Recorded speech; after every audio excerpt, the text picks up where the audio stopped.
So you're only checking your fasting blood sugar. That's risky.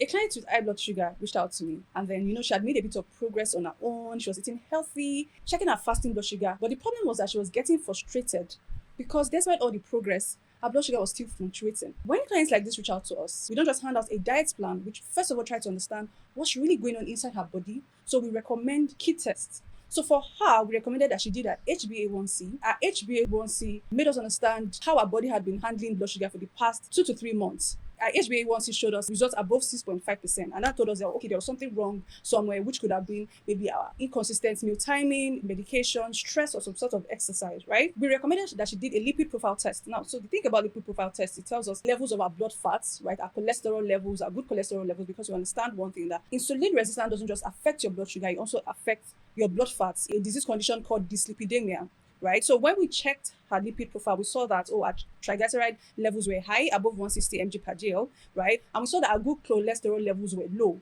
right? And so it's so important you take your lipid profile test so we'll be able to meet potential complications in the blood.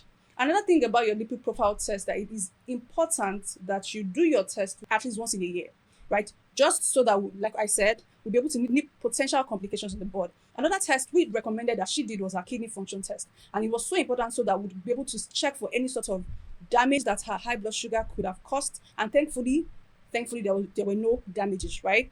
And so with the help of this test, we were able to assess her and come up with a personalized plan that dealt with her blood sugar fluctuations, right? So relying on just one number, your fasting blood sugar, is risky because it gives you a false sense of safety. Underneath that, your body could be struggling and you would not know. Have you done any of these tests before? Let me know in the comments.